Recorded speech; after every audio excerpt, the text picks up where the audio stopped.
이번 말씀 축제, 전반기 축제 은혜를 많이 받았습니다. 막 가슴에 남아있는 말씀이 많은데 한 가지 생각나는 것은 목사님이 그런 말씀하셨습니다. 새 가족을 만날 때마다 반드시 하는 그 첫 미팅 때 하는 얘기가 있는데 꼭 하나님을 만나야 합니다. 매번 한 번도 빠지지 않고 그 말씀을 한다고 했습니다. 왜요? 중요하니까요. 여러분, 사실 신앙은 여기서 판가름이 납니다. 교회 안에 굉장히 많은 사람들이 있지만 두 부류로 나누어집니다. 하나님을 인격적으로 만난 사람과 그렇지 않은 사람입니다. 여러분, 한편이 종교인이라면 한편이 신앙인입니다. 이 둘이 얼마나 차이가 나고 다른지를 귀가 따갑도록 말씀을 드렸습니다. 종교인에게는 항상 부담이 있습니다. 교회에 오고 신앙생활하는 것 전체가 축복이 아니라 짐으로 여겨집니다. 그래서 어디까지라는 한계를 본인이 둡니다. 나 주일 예배는 참석합니다. 그 이상은 좀 어렵습니다. 왜? 행복한 게 아니라 부담으로 여겨지기 때문입니다. 아직은 내가 은혜의 사람이 아니라 율법의 사람이라는 것을 자기 입으로 드러낸 것과 마찬가지입니다. 하나님을 인격적으로 만난 신앙인은 어떻게 다를까요? 한계가 없습니다. 십자가의 사랑을 경험하고 만난 그 감격이 너무 커서 마음을 다하고 성품을 다하고 뜻을 다하고 더할 게 없어서 못 더하지. 은혜의 사람입니다. 여러분, 신앙생활이 행복하고 예배가 기다려집니다. 번표스럽지 않아요. 찬송을 5번 불러도 문제가 되지 않습니다. 횟수를 세는 일은 없어요. 그냥 이렇게 계속 시간만 주어진다면 날 구원하신 그분을 노래하고 높이고 싶은 마음이 있을 뿐입니다. 예배가 좀 길어져도 문제가 되지 않아요. 이번 금요일 말고 그 전 금요일 날 또 제가 착각을 잘 하잖아요. 예배 시간이 11시에 마쳐야 되는데 저는 11시 반이라고 생각을 했습니다. 금요 집회 설교까지 마쳤는데 1시간이 더 남아서 오늘 설교가 좀 짧았구나. 헌금 순서 하나 뺐는데 이렇게 시간이 여유가 있구나 싶어서. 근데 여러분, 놀라운 건 아래층 위층 가득 찼는데 단 한 사람도 움직이지 않았습니다. 지하철을 다 끝나는데 그래서 제가 착각할 수밖에 없었고, 예배를 끝나고 내가 내려가니까 우리 부목사님이 와서 목사님 30분을 더 하셨다고. 내가 무슨 소리냐, 자기가 얘기를 하고 싶은데 분위기가 전혀 아니었다고. 여러분, 지배적인 성령의 은혜가 그날 우리 금요 집회하는 공동체 위에 있었다는 반증입니다. 물론 그 가운데 제 멍청함도 있습니다만은, 여러분, 이게 은혜 아래에 있는 사람의 차이죠. 하나님을 만나는 이 일은 여러 가지 많은 것들을 만듭니다. 동행하고 그분을 누리고 여간 인생의 곤고한 문제와 짐이 있더라도 기쁨으로 그 짐을 지고 함께 할 수 있습니다. 근데 여러분, 이거 말고 또 한 가지가 있습니다. 그게 뭐냐면 내가 만난 그 하나님, 내가 경험한 그 예수님을 사랑하는 것입니다. 여러분, 그 놀라운 구원의 은총을 경험하고 그 예수님을 내가 인격적으로 경험하고 누렸는데 어떻게 가만히 있겠습니까? 그게 오히려 이상할 뿐입니다. 몇 년 전에 제가 제 아내와 타임스퀘어에 갔다가 신세경을 봤습니다. 목동 사람이잖아요. 예쁘고 아주 순수한. 저는 뒷꼭지만 봤습니다만 이렇게 에스컬레이터를 타고 올라가는데 위에 난리가 났어요. 사람들이 모여서 보니까 신세경이었습니다. 제가 집에 돌아와서 애들한테 얘기를 했을까요? 안 했을까요? 당연히 했고 지금도 하고 있어요. 그냥 연예인 한 사람을 봤는데도 그렇게 얘기를 하는데, 여러분, 그저 자신이 전부고 이 세상 보이는 게 다인 줄 알았던 그네 인생에 그분이 찾아오시고 나를 만나주시고 감격의 만남의 사건이 있었는데 가만히 있을 수 있습니까? 맛있는 맛집에 음식 한 그릇을 먹어도 동네방네 떠들고 인터넷에 글 올리고 인스타에 사진 찍고 먹어봤나 안 먹어봤나 어떻게 그럴 수가 있느냐. 데려가고. 사랑하는 여러분, 구원은 끝이 아니에요. 하나님은 우리를 죄에서 건져서 구원하고 그저 우리가 구원받고 은혜 받은 그 감격에만 머물기를 원치 않습니다. 그러려고 우리를 부르신 게 아니라 구원받고 축복받은 우리를 통해 또 다른 사람들을 살리기를 원하십니다. 그래서 우리를 축복의 통로로 그분은 부르셨습니다.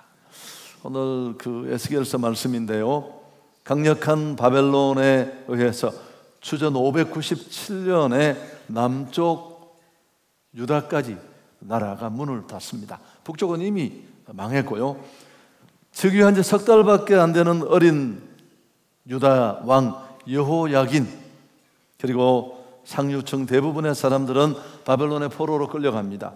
그 끌려간 사람들 중에 청년 에스겔도 있었습니다. 원래 제사장 출신인데요, 그는 포로된 지 4년 후에 바벨론에서 그 시대의 그 사람들을 이끄는 예언자로 부름을 받습니다. 잡혀간 사람들, 엉망으로 마음대로 신앙을 껍데기로 걸치고 살다가 그런 어려움을 당했지만 그들 안에는 근거 없는 낙관주의가 있었습니다. 설마 하나님이 우리를 이렇게 두시겠냐. 잠깐 우리가 나라가 무너지고 포로로 끌려왔지만 돌아가겠지. 전능하신 하나님이 다시 회복시켜 주시겠지. 그런 기대가 있었습니다. 그러나 에스겔의 예언은 전혀 그렇지 않았습니다. 예루살렘은 완전히 점령당하고 돌 하나도 돌 위에 남기지 않고 다 파괴될 것이고 죄로 가득 찬 그 성읍에 닥칠 하나님의 심판을 피할 길은 없다. 그게 그의 예언이었습니다. 예언처럼 예루살렘 성과 성전이 완전히 무너집니다. 그 이후에 포로된 백성에게 그는 이제 희망의 메시지를 선포합니다. 죽은 뼈들이 일어나는 환상, 에스겔 37장, 그게 바로 이런 연장선상에 있는 선포입니다. 하나님은 에스겔을 포로로 끌려온 그 시대 이스라엘을 깨우치는 자로 세우셨습니다. 오늘 우리가 읽은 단락인데 17절이 그 핵심 구절인데 함께 읽습니다. 인자야, 내가 너를 이스라엘 족속의 파수꾼으로 세웠으니 너는 내 입의 말을 듣고 나를 대신하여 그들을 깨우치라. 하나님은 포로로 끌려간 그 시대의 그 사람들에게 하나님의 말씀을 대언할 파수꾼으로 에스겔을 부르셨습니다. 그는 그 부르심에 순응해서 하나님이 그의 입에 담아주는 말을 선포했습니다. 여러분, 파수꾼은 어떤 사람입니까? 쉽게 말하면 경계병입니다. 보초. 히브리어로 초페라는 말인데 날카로운 눈으로 감찰한다, 그런 뜻이 있습니다. 파수꾼의 직무를 이 단어가 잘 보여주죠. 성벽 위에 높이 세워진 망대에서 잠시도 긴장을 늦출 수 없습니다. 경계 근무를 소홀히 해서 적이 틈타면 자기도 모르는 사이에 침투해 들어오면 온 공동체가 엄청난 손실을 입을 것입니다. 끊임없이 주변의 동태를 주시하면서 적의 침입을 찾아내고 또 이를 재빨리 성 안에 있는 공동체에게 고지하는 사명이 그에게 있습니다. 파수꾼으로 세움을 받은 에스겔이 해야 할 일은 하나님의 입의 말을 듣고 하나님을 대신해서 그 백성을 깨우치는 것입니다. 좀 약간 복잡할 수 있는데요, 어려운 얘기는 아니지만 쭉 읽어보시면 18절 이하에 에스겔이 이 파수꾼의 사명을 감당하는 4가지 경우의 수를 성경이 말씀합니다. 첫째는 18절인데요. 가령 내가 악인에게 말하기를 너는 꼭 죽으리라 할 때에 내가 깨우치지 아니하거나 말로 악인에게 일러서 그 악한 길을 떠나 생명을 구원하게 하지 아니하면 그 악인은 그의 죄악 중에서 죽으려니와 내가 그의 핏값을 내 손에서 찾을 것이다. 에스겔이 악인에게 분명히 전해야 될 파수꾼의 사명이 있는데 그가 침묵하는 경우입니다. 그럴 경우 악인도 죄 가운데 죽고 에스겔 역시 파수꾼의 사명을 소홀히 한 책임을 당하게 됩니다. 두 번째는 19절인데요. 내가 악인을 깨우치되 그가 그의 악한 마음과 악한 행위에서 돌이키지 아니하면 그는 그의 죄악 중에서 죽으려니와 너는 내 생명을 보존하니라. 에스겔은 파수꾼의 사명을 다해서 선포했는데 그들이 듣지 않습니다. 에스겔은 책임을 면하지만 그는 죽게 된다는 겁니다. 세 번째는 20절이 나와 있는데요. 또 의인이 그의 공의에서 돌이켜 악을 행할 때에는 이미 행한 그의 공의는 기억할 바 아니라 내가 그 앞에 거치는 것을 두면 그가 죽을지니 이는 내가 그를 깨우치지 않음이니라. 그는 그의 죄 중에서 죽으려니와 그의 빚값은 내가 내 손에서 찾으리라. 파수꾼이 잘못해서 거치는 것이 되고 결국 넘어져서 함께 죽고 에스겔도 책임을 면하지 못하는 겁니다. 네 번째가 가장 바람직한 케이스예요. 21절 우리가 함께 읽습니다. 그러나 내가 그 의인을 깨우쳐 범죄하지 아니하게 하므로 그가 범죄하지 아니하면 정령 살리니 이는 깨우침을 받음이며 너도 내 영혼을 보존하리라. 여러분, 앞에 세 번째 경우까지는 의인이든 악이든 어차피 죽습니다. 에스겔 역시 삶을 보장하지 못하고 위협 아래 있을 수밖에 없습니다. 그러나 이 네 번째 바람직한 경우에는 양쪽 모두가 삽니다. 파수꾼은 파수꾼의 사명을 감당하고 듣는 자는 그 선포를 듣고 고치고 그래서 함께 살아나는 것입니다. 여러분, 포로로 끌려간 에스겔에게만 이런 사명이 주어진 게 아니라 오늘 우리에게도 역시 이런 파수꾼의 사명이 주어졌습니다. 사람들은 그저 이게 다인 줄 알아요. 이렇게 사는 게 전부고 과거에도 이렇게 살았고 내 아버지 어머니도 이렇게 살다가 돌아가셨고 뭐 다른 방법이 있느냐? 사는 게 이거지. 아닙니다. 잠깐의 시간이 지나가면 죄를 해결하지 못한 인생은 사는 동안도 행복하지 않았지만 죄값을 치르고 심판받고 영원한 형벌 받고 행복과 축복을 가로막는 죄를 끊어내지 못하면 불행하고 그 고통은 죽음이 끝이 아니라 영원히 이어지는 영멸로 이어진다는 것, 이 소식을 우리가 전해야 할 줄 믿습니다. 여러분, 이거 소식 전할 사람 아무도 없어요. 9시 뉴스에 이런 거 이야기 안 해요. 대학 아니라 박사 학위를 몇 개 받아도 보이는 게 이게 전부가 아닙니다. 이 세상은 이렇게만 끝나는 게 아닙니다. 여러분, 이 복음의 메시지, 하나님의 경고를 전할 수 있는 곳은 아무도 없습니다. 내가 만나는 내 관계 속의 사람들, 우리가 침묵하면, 포로로 끌려간 그 땅에 하나님의 입을 대언해야 될 에스겔이 침묵하면 다 가짜뉴스 듣고 엉뚱한 데 마음 두고 근거 없는 낙관에 빠져 있었을 테니까요. 여러분, 그래서 여호와 하나님께서 아브라함을 부르실 때 이렇게 말했습니다. 내가 너로 큰 민족을 이루고 내게 복을 주어 내 이름을 창대하게 하리니 너는 복이 될지라. 아브라함은 이미 복을 받았습니다. 이 복이 된다라는 말은 그가 또 다른 사람에게 복을 전하는 통로로 쓰여져야 한다라는 뜻입니다. 파수꾼의 책임은 막중하거든요.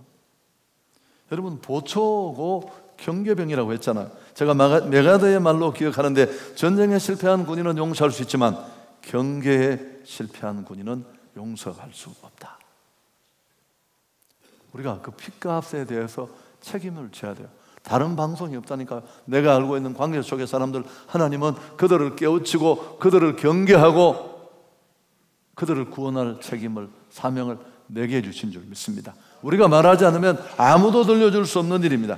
그래서 우리가 파수꾼의 사명을 감당해야 되는데, 그러려면 첫 번째가 뭐냐면 내가 파수꾼이라는 걸 인식해야 돼. 이거 중요해요. 여러분, 정말 많은 신앙인들이 예수 믿는 게 이게 끝인 줄 알아요. 그냥 나나 신앙 지키고 주일 안 빠지고 11조 하고 봉사하고 웬만인가 날 위하여 주돌아가셨어. 참 내가 큰 사랑 받았지. 나 같은 죄인이 여러분 그게 끝이 아니면 안 된다니까. 구원은 그렇게 좁잖아요. 날 구원하신 하나님의 의도는 그게 전부가 아닙니다. 나를 통해 이 하나님의 경고와 죄사함의 길을 모르는 그들에게 복음을 전해야 될 사명이 우리에게 있는 줄 믿습니다. 하나님이 나를 파수꾼으로 세우셨다. 내가 침묵하면 내 지인, 친지, 가족, 이웃은 이 경고를 받지 못하고 죽음 앞에 서게 될 테고 심판 영벌에 간다. 여러분 이걸 알아야 돼요. 내가 보초인데, 내가 보초라는 걸 모르고 그냥 군인인 것처럼 PX에 가서 막 초코파이 2개 깨물어 먹고 또 음료수 한 잔 마시고 동네 어슬렁어슬렁거리며 돌아다니다가 저기 들어와서 다 피해를 입으면 어떻게 되겠습니까? 여러분 착각 속에 살고 있는 사람들이 많습니다. 어떤 분이 글을 썼는데 기독인으로서 우리는 출장 인생을 살고 있다, 그런 의미의 글이었습니다. 직장에서 나를 한 곳에 출장을 보내면서 보스가 나를 불러서 너 가서 이거 하고 와. 그 출장비도 받았어요. 2박 3일 동안 자고 호텔에 묵고 음식 먹고 왔는데 아무것도 안 하고 구경만 하다가 돌아가면 뭘 보고 할 거예요? 출장 온 목적도 잊어버리고. 여러분 당연히 징계받을 가능성이 높고 회사에서 쫓겨날지도 모르고요. 하늘나라도 마찬가지입니다. 그리고 또 한 가지, 여러분 우리가 파수꾼의 사명을 자각할 뿐만 아니라 자각하는 게 다가 아니에요. 구체적으로 그들을 깨우치고 경고하는 일을 해야 합니다. 17절 하반절에 나를 대신하여 그들을 깨우치라. 하나님은 손이 없고 발이 없어요. 그 메시지는 천사가 전하는 게 아니에요. 그 놀라운 생명 살리는 복음을 전할 특권을 천사가 아닌 우리에게 주신 줄 믿습니다. 여러분 여기 깨우치다라는 건 경고하다는 뜻입니다. 이게 전부인 줄 알고 찰나의 인생이 끝인 줄 알고 인생이 이게 다인 줄 아는 그들에게 아니야, 심판이 있고 죄를 해결하지 못한 인생은 영원한 형벌을 받고 사는 것도 지옥 같지만 그 소식을 우리가 알려주어야 합니다. 그래서 여러분 이 깨우친다라는 단어가 구약 성경 전체 19번 나오는데 에스겔서만 12번, 오늘 우리가 읽은 이 단락에는 매 절마다 나와요. 6번이나 21절에는 2번이 나올 정도입니다. 그런데 어떻게 깨우쳐야 하느냐, 이것도 좀 강조하고 싶습니다. 18절을 보십시오. 가령 내가 악인에게 말하기를 너는 꼭 죽으리라 할 때 내가 깨우치지 아니하거나 말로 악인에게 일러서 그의 악한 길을 떠나 생명을 구원하게 하지 아니하면 그 악인은 그 죄악 중에서 죽으려니와 내가 그의 핏값을 내 손에도 찾겠다. 뭘로 한다고요? 말로.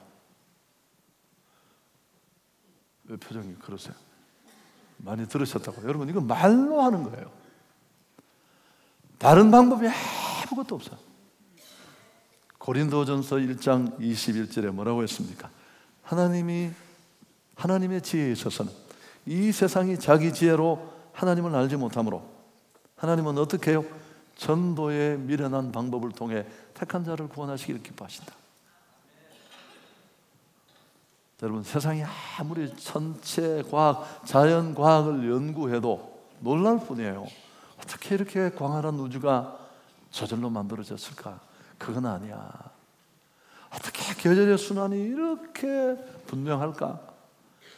여러분 과학으로 상식으로 이해할 수 없는 일들이 많아요. 그럼 창조주가 계시겠구나, 조물주가 있어서 만든 이가 있을 것 같아. 결국은 끝나면 아무 일도 일어나지 않아요. 근데 우리가 그분이 하나님이시고 우리는 그 목적을 잃어버렸고 범죄한 인생을 다시 구원하기 위해서 예수님을 보내셨고, 여러분 이 복음을 우리가 전해 주어야 합니다. 어떻게 해요? 한 사람 한 사람 만나서 말로 너무 미련하고 하나님이 12영이나 더 되는 천사를 보내서 순식간에 끝낼 수 있는데 그래서 우리가 이 추운데 또 몽골 가는 거예요.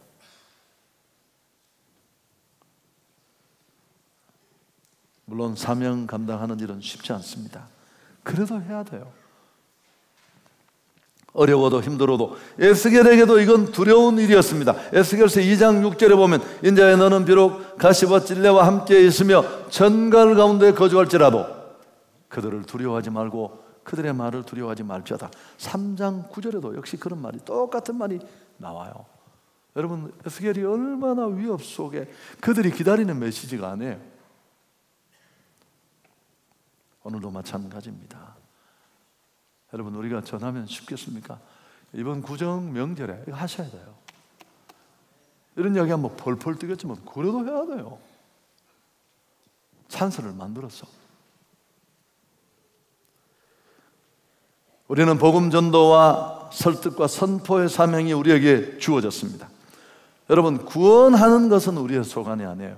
그건 그분의 일입니다. 성령이 하실 일이고 우리가 하는 것은 전하는 일입니다. 열매에 우리가 좀 관심은 두어야 되지만 너무 연연하지 마세요. 그럼 주눅 들어요.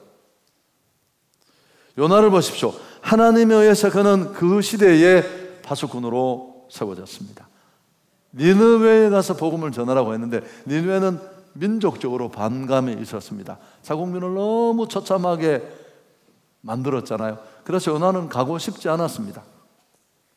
그래서 니느웨가 아니라 다시스로 가는 배를 타고 도망가다가 풍랑을 만났습니다. 여러분, 교회도 다 복음의 핵심, 교회가 뭘 하는 곳인지 정체성을 오해하면 그 교회에 풍랑 만날 수밖에 없어요. 목적을 잃어버린 배가 안 흔들릴 이유가 없죠.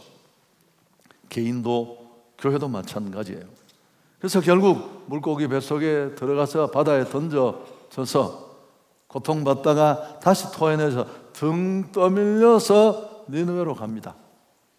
그 큰 도시를 그냥 가로질러 종단하면서 별로 하고 싶지도 않은 말인데 딱 히브리어로 4마디입니다. 40일이 지나면 니느웨는 멸망한다.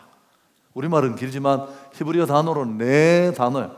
표정을 한번 상상해 보십시오. 하기 싫은데 목 졸려서 끌려와서 마지못해. 그런데 어떤 일이 벌어집니까? 그가 주마간산격으로 외친 그 외침을 듣고 아수르 왕으로부터 백성에 이르기까지 짐승까지 다 하나님 앞에 나와 금식하며 회개하고 구원을 받습니다. 여러분, 성경 역사에 가장 많은 사람들이 집단으로 회심하는 장면이에요. 처음 몽골 갔을 때를 잊을 수 없어요. 여름에 저는 10수년을 이미 갔지만 동계 선교는 7년 전에 처음입니다. 이번에 7회째예요. 성령의 감동이 있어서. 여러분, 저는 모험하는 인생을 산 사람이 아닙니다. 너무 다소곳이 소심하고 내성적이고 뭐 그런 스타일이에요. 안 믿어질지 모르지만. 근데 몽골을 갔는데 여름에 가서 야, 겨울에 한번 오면 좋겠다. 몽골이 8달이 겨울인데 겨울을 와보지 않고 몽골 선교를 말할 수 있겠나. 그래서 유비 팔레스라는 4200석 홀을 받고 좋겠다고 선교사님이 물었더니만 그 친구가 깜짝 놀라면서 겨울에요? 아니 불 떼주면 되지 않겠나. 영하 40도가 넘는데 그럼 뭐이겠죠. 여러분, 그렇게 시작이 된 겁니다. 7년 전에 처음으로 갔는데 선교사들 5분의 4가 다 나가고 없고, 그래서 첫날 밤 이게 사람이 오긴 할까, 몇백 명 모이면 감사하자, 그래도 그 중에 구원받을 사람이 있으면 되겠지, 두려운 마음으로 제가 기도했는데 하나님이 확신을 주셔서 신경 쓰지 마라. 숫자에 뭐 신경 쓰냐. 그곳에 영혼이 있어서 내가 너를 보냈는데 한 영혼의 가치가 천하보다 많다면서. 그럼 됐지. 그리고 없는 배심을 가지고 시작했는데 여러분 보셨잖아요. 30분 전에 그 4200석이 다 차고 엄청난 사람이 밖에 기다리고 1500명, 1700명이 눈물을 달고 울면서 복음을 받아들였습니다. 그 자리에서 콜링에 예수 믿겠다고. 놀란 건 그 사람들이 아니고 우리가 더 놀란 거예요. 더 놀란 사람들이 누군 줄 아십니까? 거기 와서 20년, 15년 선교한 선교사들이 다 쇼크를 받았어요. 몽골은 우회적인 선교지인 줄 알고 무슨 태권도 가르치고 컴퓨터 가르치고. 여러분, 그냥 복음의 낯을 세우니까 영혼들이 줄을 서서 지나가니까 쫙 자르고 호텔에 찾아와서 저게 회개한다고. 지금까지 우리가 선교했던 방식은 다 바뀌었어요. 청소년도 해달라, 주일학교도 하자, 여기까지 왔습니다. 매년 정치적 상황이 변수로 영적 상황은 우리에게 좋지 않습니다만 우리가 가면 역사는 하나님이 하실 줄 믿습니다. 여러분, 선교는 그들을 살리는 일인 줄 알지만 사실은 내가 사는 길이고 우리가 사는 길입니다. 뭐 선교 갔다 오신 분들 다 한번 물어보세요. 여러분, 일부러 우리 짜고 얘기하는 거 아니에요. 사람이 얽혀서 풀 수가 없어요. 풀었으면 예전에 풀었지. 잘 푸는 고수를 불러서 풀어달라고 했으면 예전에 풀었겠죠. 못 풀고 안 돼서 에라이 성경 나가자. 내려놓고 갔다 왔더니만 풀려서 내가 안 믿어져서 전화하신 분도 계세요.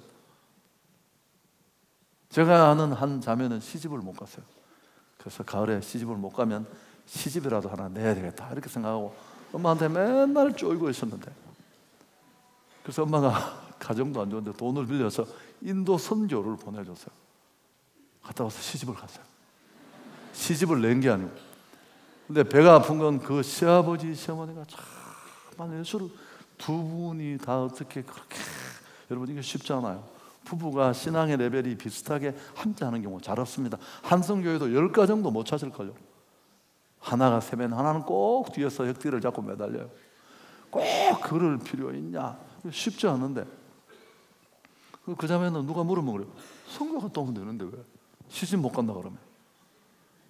못 믿는 사람들은 그렇습니다. 너희는 먼저 그의 나라와 그의 의를 구하라.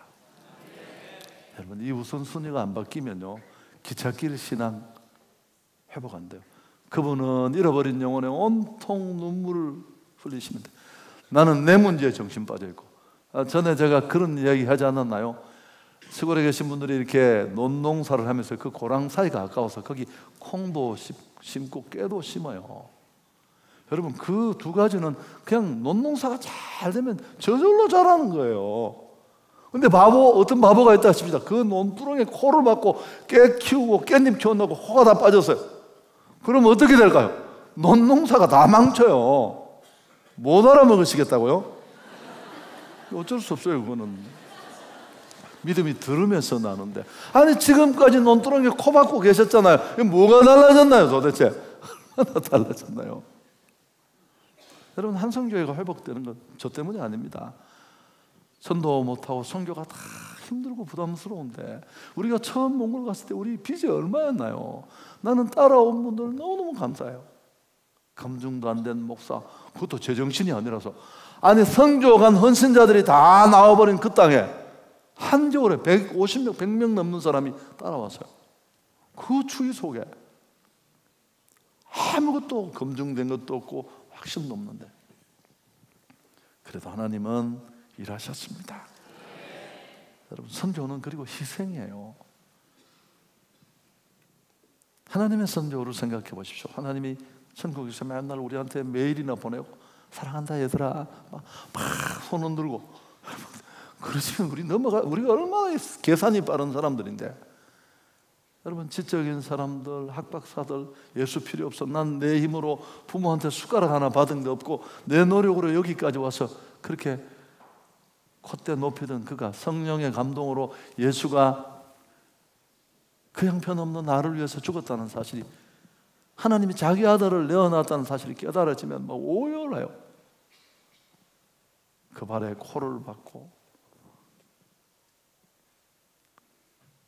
당신이 왜 나를 위해서 죽어야? 그래서 다 행복하잖아요. 여러분 하나님의 선교도 희생이고 예수님의 선교도 희생입니다. 당신의 선교는 은혜를 받은 건 제가 알겠는데 뭘 희생해 보셨나요? 얼마만큼 희생해 보셨나요? 1939년 뉴욕 강에서 독일로 가는 한 청년이 있었습니다. 그는 세계대전을 일으킨 히틀러를 찾아가서 그의 잘못을 지적하기 위해서였습니다. 여러분 그 거대한 독일 교회가 다 침묵하는데 히틀러의 정권 앞에 무서워서 유니온 신학교 교수던 이 한 청년이, 그 장래가 촉망되는, 우리와 신학적인 노선은 조금 차이가 있지만, 그래서 그는 히틀러의 세계전쟁을 일으킨 부당함, 또 유다인 학살에 대한 그 잘못은 하나님 앞에 죄라는 것을 지적했습니다. 혼자서 선언문을 읽고 그러다가 39살에 죽습니다. 붙잡혔을 때 미국이 구명운동을 했어요. 석학이니까. 여러분, 우리가 잘 아는 얘기, 오늘 설교 후에 그가 만들었던 찬양, 선한 능력으로 일어난다, 그 찬양을 다시 한번 부를 텐데요, 이런 일화가 있습니다. 어느 날 히틀러 암살범으로 몰려 이 처형된, 교수형을 받은 이 본헤퍼 목사가 꿈을 꿨는데, 히틀러가 하나님 앞에서 심판을 받더래요. 너는 사는 동안 너무 못된 짓 하고 수없이 많은 사람의 생명을 앗아가서 너는 지옥도 그냥 지옥이 아니라 영원한 지옥 형벌을 받게 될 것이다 선고를 하니까 히틀러가 막 항의를 하더래요. 난 그런 얘기 들은 적이 없다고. 누가 내한테 그런 이야기를 해줬느냐는 거죠. 천국과 지옥이 있다고 내게 전한 사람 한 사람도 없다고 그렇게 항의하는 꿈을 꿨다고 합니다. 그 이후에 이 본헤퍼는 히틀러를 제거하고 미친 듯이 차를 몰고 온 동네 사람을 치어 죽이는 저런 살인자를 그냥 둘 수 없다고 제거할 생각만 했지, 그의 영혼을 불쌍히 여기는 마음, 복음 전하는 마음이 자신에게 없었다는 것을 깊이 회개했다는 그런 얘기가 있습니다. 여러분, 뭔가를 하셔야 되는 겁니다. 선교는 희생하는 거니까요.